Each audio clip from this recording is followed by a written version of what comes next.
ईसाई धर्म के वाद विवाद।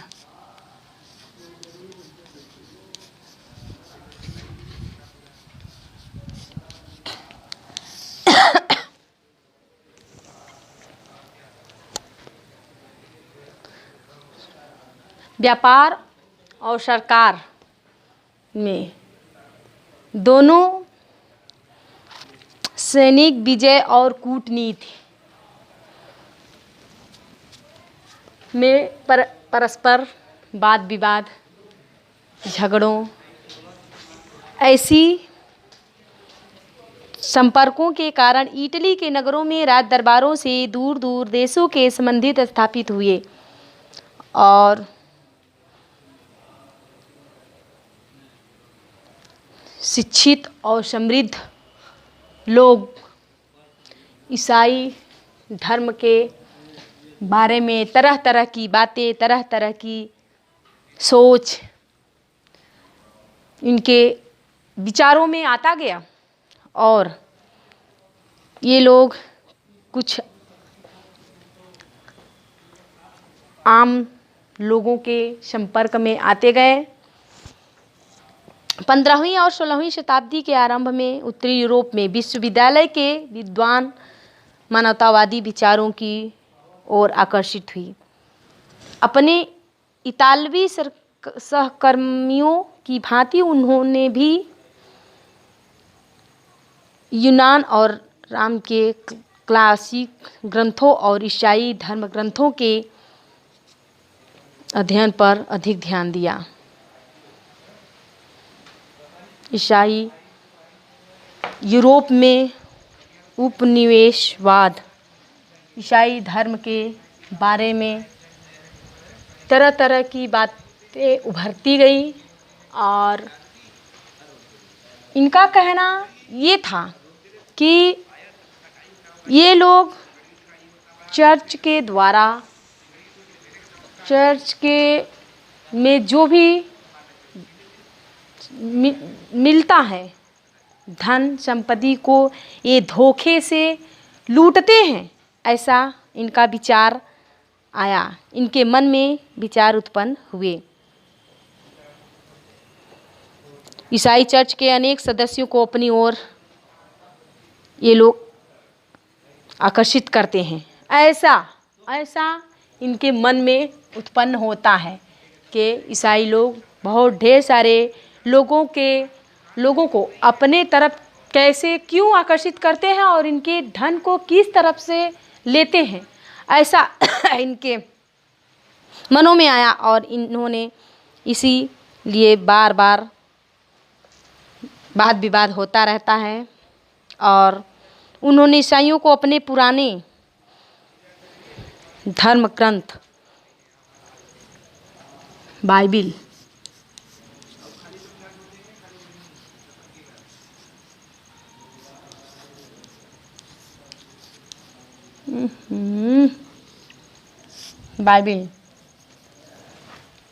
ईसाइयों के धर्म ग्रंथ बाइबिल के बारे में इन्होंने कुछ खुलकर बातें की और आह्वान भी किया। साथ ही उन्होंने अनावश्यक कर्मकांडों को छोड़ देने की बात भी की और ऐसा कहकर निंदा की।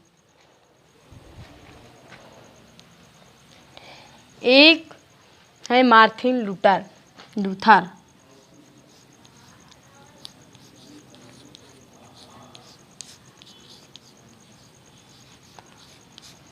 इन्होंने भी बाइबिल और ईसाइयों के बारे में यही बातें कही और इसका घोर विरोध किया। मार्टिन लूथर ने इनका घोर विरोध भी करते हैं और ईसाई मानवतावादी जैसे ही इंग्लैंड में टॉमस मोर सन 1478 और 1535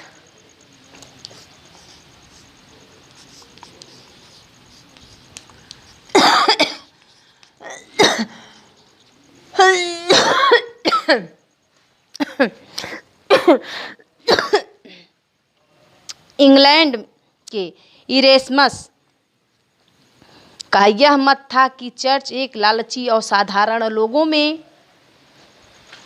लूट घसोट ऐसा कुछ करते हैं।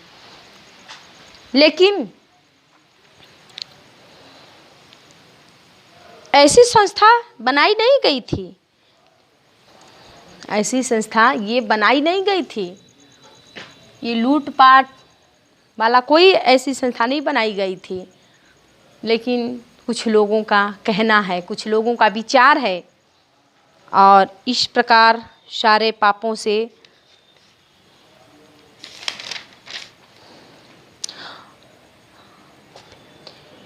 सन 1517 में एक जर्मन युवा, यही मार्टिन लूथर,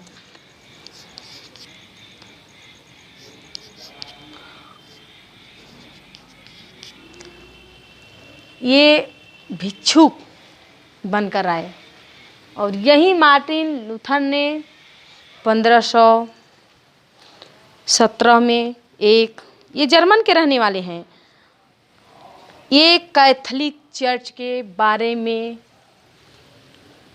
कहा।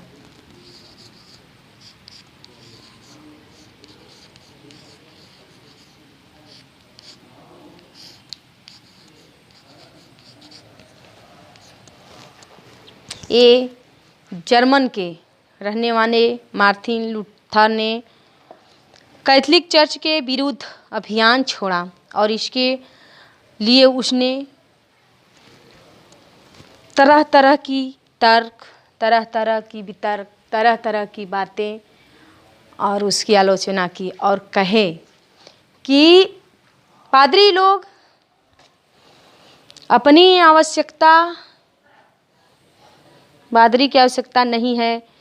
उन्होंने अपने अनुयायियों को आदेश दिया और कहा, ये भी कहा कि इनका चर्च में कोई ज़रूरत नहीं है, कोई आवश्यकताएं नहीं है। इसलिए उन्हें अपने लोगों को कहा कि ईश्वर में सम्यक ज्ञान या सम्यक जीवन की ओर ले जा सकते हैं। कौन ले जा सकता है? स्वर्ग में। स्वर्ग में प्रवेश वही दिला सकता है जो पूर्ण रूप से ईश्वर पे विश्वास करता है। ये इन्होंने तो भले ही कहा, ठीक ही कहा कि जो पूर्ण रूप से ईश्वर में विश्वास रखता है, आस्था रखता है, निष्कपट, बिना छल बिना कपट के जो परमेश्वर पे विश्वास करेगा वह सीधा स्वर्ग में जाएगा। लेकिन बहुत लोग इस पर विश्वास नहीं करते, और यही मार्टिन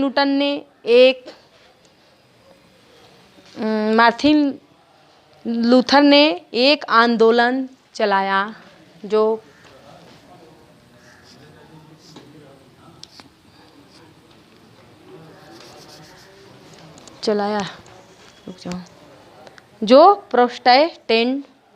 प्रोटेस्टेंट के नाम से जाना जाता है।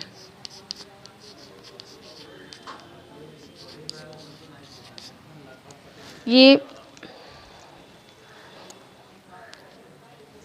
सुधारवाद का नाम दिया गया इस आंदोलन को, और जिसके कारण जर्मनी और स्विट्जरलैंड के चर्च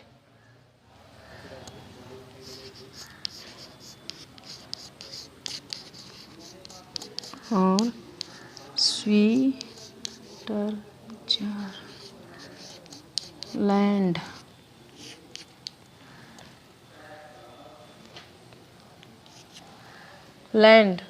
की जर्मनी और स्विट्जरलैंड के चर्च ने पोप तथा कैथोलिक चर्च से अपने संबंध समाप्त कर दिए और सन 1506 में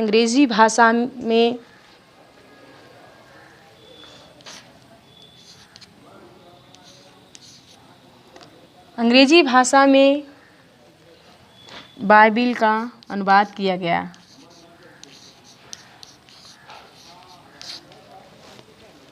और इसी प्रकार ईसाई धर्म के बारे में अक्सर बात विवाद होते रहते थे और लूथर ने आमूल परिवर्तनवाद का एक समर्थन कभी नहीं किया। उन्होंने आह्वान किया कि जर्मन शासक समकालीन किसान विद्रोह का दमन करे। ऐसा इन शासकों ने सन 1525 ईस्वी में इसका समर्थन किया।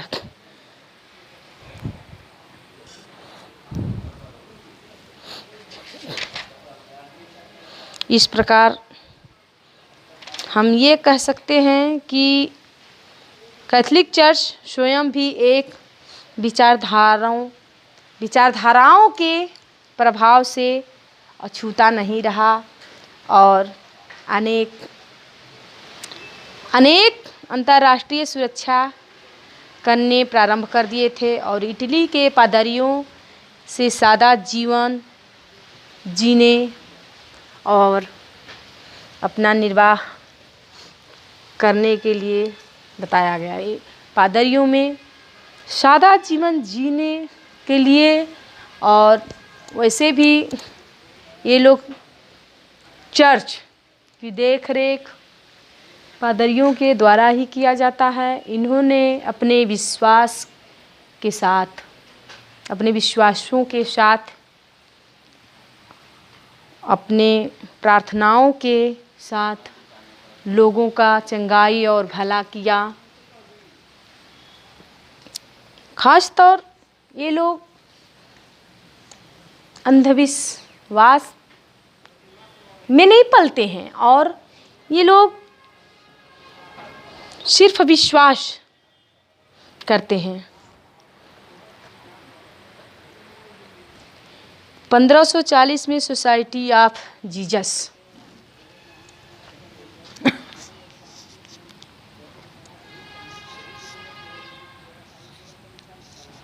No. 1540 society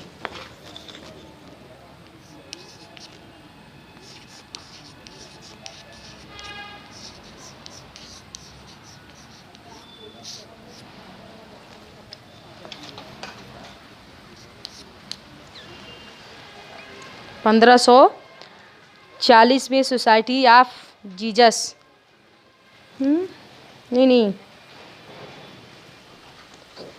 society of Jesus है।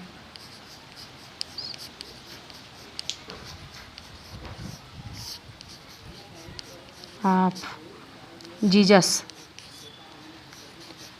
की स्थापना की 1540 में। इस सोसाइटी ऑफ जीसस के नाम का स्थापना किया और इसमें उनके अनुयायी जेसुइट कहलाते थे और उनका ध्येय निर्धनों की सेवा करना और लाचारों मरीजों को चंगा करना, सबकी भलाई करना, चंगाई भलाई सेवा आदि इन्होंने करते थे और अपने विश्वास के साथ और अपने पूरे विश्वास के साथ इन्होंने भला और चंगा किया। और इतवार के दिन इन्होंने विश्राम का दिन माना। उस दिन इन्होंने दुआ प्रार्थना और लोगों की भलाई और उनके चंगाई के बारे में इन्होंने आराधना चलाते हैं। और दूसरी बात और ये है कि ये लोग अंधविश्वासों से बहुत दूर चले जाते हैं। जो अंधविश्वास है, इस दुनिया का अंधविश्वास, उस अंधविश्वास के जंजीरों में ये लोग जकड़ते नहीं हैं, फिर भी इनका विरोध किया गया। ये लोग जकड़ते नहीं हैं, वो उस बंधनों से दूर, कोसों दूर रखना चाहते हैं। इसीलिए इन्होंने कई संस्थाएं चलाई। ये सोसाइटी है ना। और इस प्रकार हम कह सकते हैं ईसाई धर्म में पोप जो चर्च को चलाते हैं, पादरी। अभी हम इसी पाठ में पहले ही बता चुके थे कि यूरोप में 3 वर्ग थे। पहला ही, सबसे पहले पादरी ही वर्ग थे। वहीं पादरी लोग चर्च को चलाया करते थे। कुछ पादरियों को पोप भी कहा जाता है। वैसे भी चर्च देखते हैं और अब गांव में भी कुछ ऐसे जाते हैं। यूरोप के लगभग प्रत्येक भाग में, क्या हर एक जगह ये लोग अपने धर्म संस्थाओं को चलाते हैं।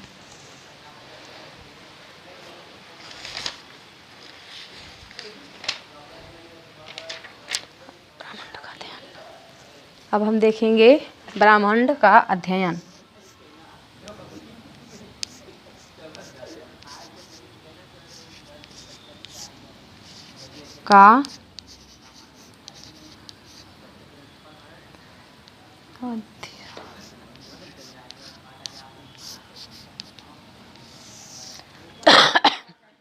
ये लोग, अब गैलीलियो ने एक बार कहा कि बाइबिल क्या है, स्वर्ग का मार्ग बताता है।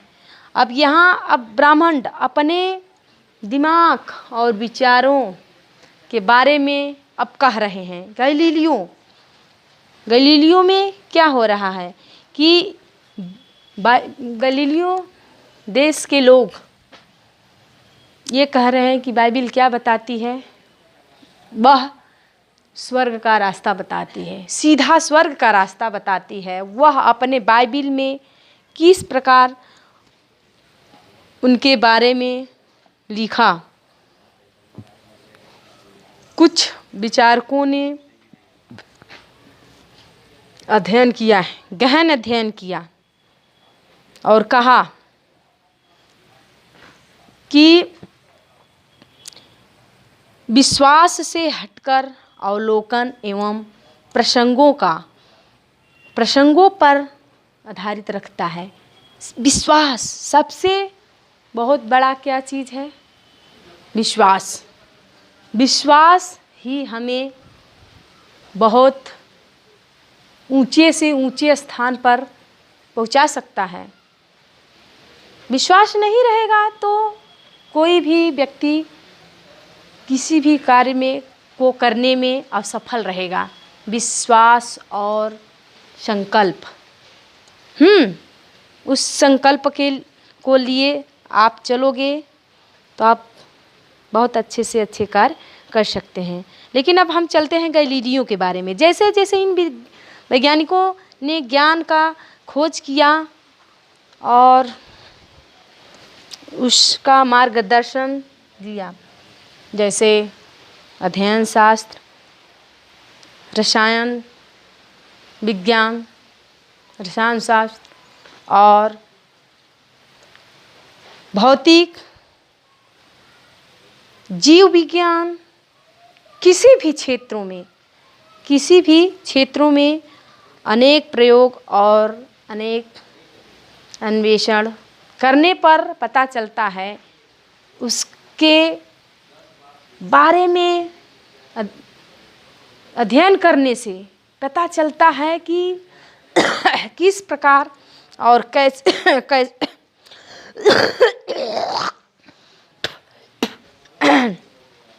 पता चलता है कि मनुष्य और प्रकृति के ज्ञान, जो मनुष्य है और प्राकृतिक है, उनके ज्ञान के बारे में नई दृष्टिकोण को वैज्ञानिक क्रांति का नाम भी दिया। परिणाम स्वरूप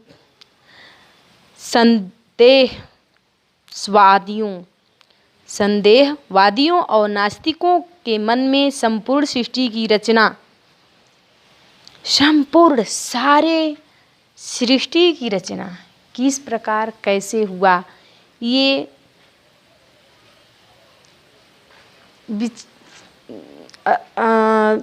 इतिहासकारों के अपने मन में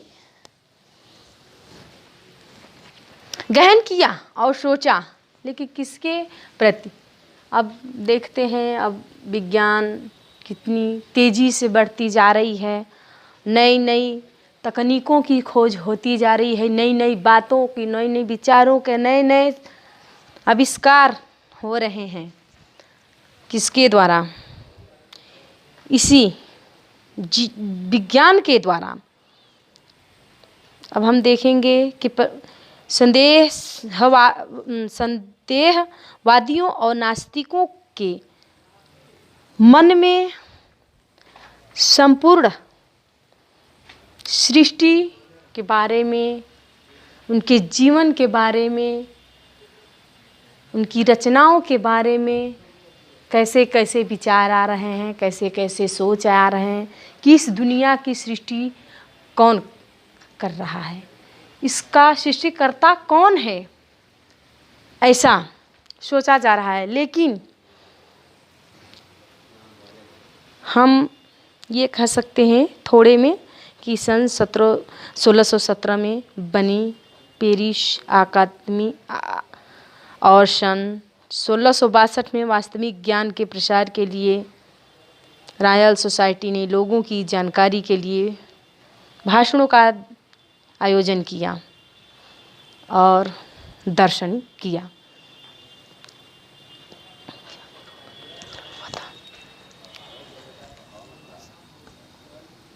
चौदहवीं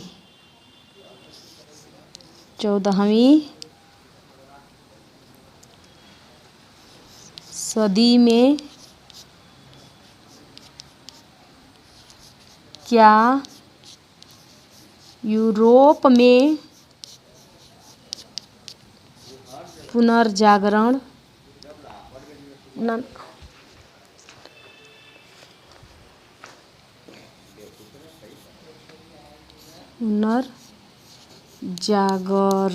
हुआ?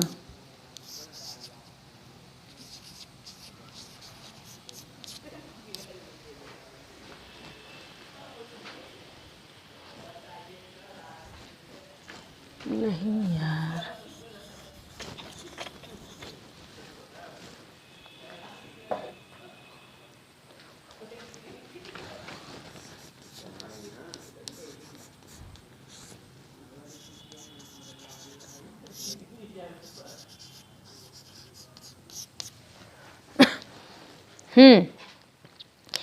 क्या हम यह कह सकते हैं कि पुनर्जागरण काल में संपूर्ण सृष्टि, पुनर्जागरण काल में अतीत क्या है? बीता हुआ कल, बीती हुई कहानी, बीती हुई बात। तो हम ये कह सकते हैं कि पुनर्जागरण काल में अतीत में स्पष्ट विच्छेद हो गया और यूनान और रोम दोनों परंपराओं के में जुड़े हुए विचार, उन विचारों में पुनः जन्म हुआ और उससे पहले का काल 12वीं और 13वीं शताब्दी में क्या हुआ कि अंधकार का समय था। उस समय अंधकार का समय था, जो कोई उसके बारे में कुछ जान न सका। और क्या है कि इंग्लैंड के पीटर बर्क जैसे लेखकों का यह सुझाव रहा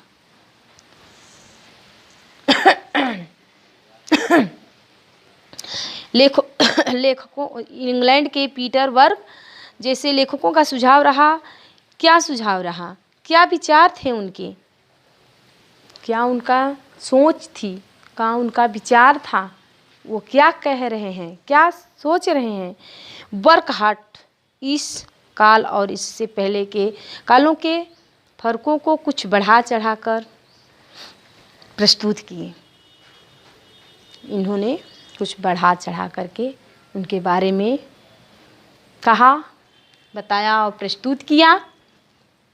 यह कहना कि पुनर्जागरण गतिशीलता और कलात्मक सृजनशीलता का अध्ययन है। और हम ये कह सकते हैं कि यह क्या है, पुनर्जागरण था, लेकिन गतिशीलता, वो अपनी गति तेजी से बढ़ाया और पूरे यूरोप में फैल गया।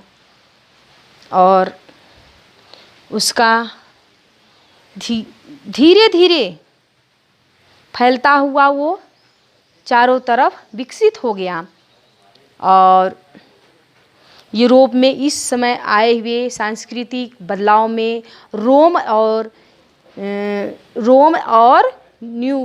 यूनान, इस दोनों रोम और यूनान दोनों क्लासिकों में सभ्यता का ही केवल हाथ नहीं था, वह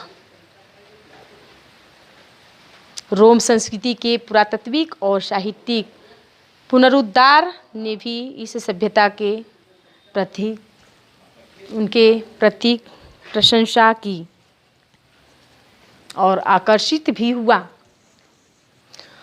और हम ये कह सकते हैं कि इस काल में जो महत्वपूर्ण फेर बदलाव हुआ वह पुनर्जागरण के वजह ही हुआ, उसके समय से ही हुआ। अगर पुनर्जागरण न हुआ होता तो फिर हम इसके बारे में कुछ कह नहीं सकते। और इस लिए हम ये कहेंगे कि इस काल में जो महत्वपूर्ण फेर बदलाव हुआ और वह धीरे धीरे निजी और सार्वजनिक दो अलग अलग क्षेत्रों में फैल गया। निजी और सार्वजनिक, सार्वजनिक का मतलब सभी जगह।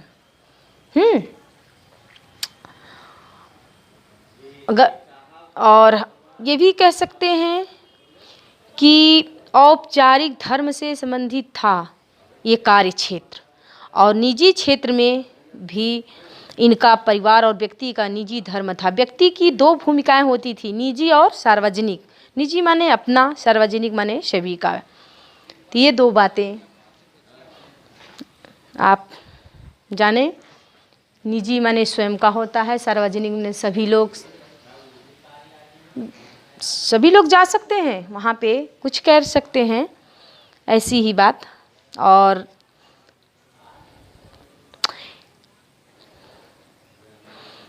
इस काल की अन्य संपूर्ण विशेषता यह भी थी कि भाषा के आधार पे, जो भाषा है उस भाषा के आधार पे उसी भाषाओं में बताया गया, कहा गया। और हम ये भी कह सकते हैं कि ईसाई धर्म द्वारा जुड़ा यूरोप अब अलग अलग राज्यों में बंटने लगा, और इन राज्यों के आंतरिक जुड़ाव का कारण समान भाषा ही होना था।